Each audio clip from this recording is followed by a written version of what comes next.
അസ്സലാമു അലൈക്കും. പൊതുവെ നോമ്പ് അനുഷ്ഠിക്കുന്നത് പട്ടിണി കിടക്കുകയാണ്.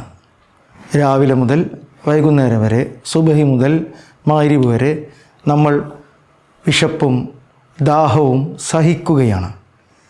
അപ്പോൾ പലപ്പോഴും ചോദിക്കുന്ന ഒരു ചോദ്യമാണ്, എന്തിനാണ് ഒരു ആരാധനയുടെ പേരിൽ ഇങ്ങനെ പട്ടിണി കിടക്കുന്നത്? അപ്പോൾ ഒരു യുക്തിയുള്ള മറുപടി ചിലപ്പോഴൊന്നും നമുക്ക് കിട്ടുകയില്ല. എന്തിനാണ് പട്ടിണി കിടക്കുന്നത്, വിശക്കുന്നത്, ഭക്ഷണം മുമ്പിലുണ്ടായിട്ടും കഴിക്കാതിരിക്കുന്നത്? അപ്പോൾ ചില ആളുകളൊക്കെ അതിന് ഒരു മറുപടി പറയുന്നത്, പാവങ്ങളുടെ വിശപ്പ് അറിയാനാണ് അള്ളാഹു മനുഷ്യർക്ക് നോമ്പ് നിർബന്ധമാക്കിയത് എന്നാണ്.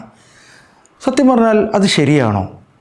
ഖുർആനിൽ ഹദീസിൽ എവിടെയും പാവങ്ങളുടെയും ദരിദ്രരുടെയും പട്ടിണിക്കാരുടെയും വിശപ്പിൻ്റെ കാഠിന്യം അറിയാനാണ് നോമ്പ് നോൽക്കുന്നത് എന്ന് പറഞ്ഞിട്ടൊന്നുമില്ല. പിന്നീട് അതിന് വന്ന ഒരു വ്യാഖ്യാനമാണ്, ഒരു യുക്തിയുടെ വ്യാഖ്യാനമാണ് ഈ പാവങ്ങളുടെ വിശപ്പറിയാനാണ് നോമ്പ് നോൽക്കുന്നത് എന്നാണ് എനിക്ക് തോന്നുന്നത്. സത്യം പറഞ്ഞാൽ അത് ശരിയല്ല. അപ്പോൾ രണ്ട് ചോദ്യങ്ങൾ ചോദിച്ചേക്കാം. ഒന്ന്, പാവങ്ങൾ പിന്നെന്തിനാണ് നോമ്പ് നോൽക്കുന്നത്? അവർക്കല്ലെങ്കിലും വിശപ്പ് തന്നെയല്ലേ, അവർക്കിനി ആരുടെ വിശപ്പാണ് അറിയേണ്ടത്? രണ്ടാമത്തെ ചോദ്യം, ഇങ്ങനെ ഇടയ്ക്ക് നമ്മൾ പാവങ്ങളുടെ വിശപ്പറിയാൻ വേണ്ടി ഏതാനും ദിവസം പട്ടിണി കിടന്നതുകൊണ്ട് മാത്രം പാവങ്ങളുടെ ദാരിദ്ര്യത്തിന് വല്ല പരിഹാരവും ഉണ്ടാകുമോ? അപ്പോൾ അത്തരം ശാസ്ത്രയുക്തിയുടെ മറുപടികളൊന്നുമല്ല ഈ ചോദ്യത്തിനുണ്ടാകേണ്ടത്.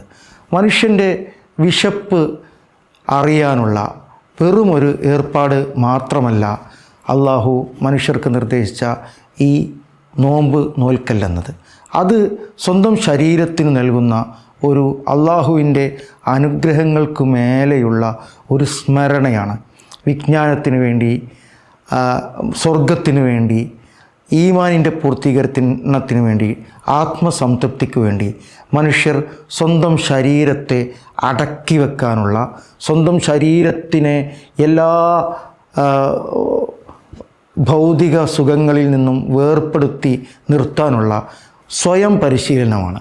ഇത് പട്ടിണിക്കാർക്കും പണക്കാർക്കും ഒരുപോലെ സാധ്യമായ ഒരു ഉത്തരമാണെന്ന് എനിക്ക് തോന്നുന്നു. അസ്സലാമു അലൈക്കും.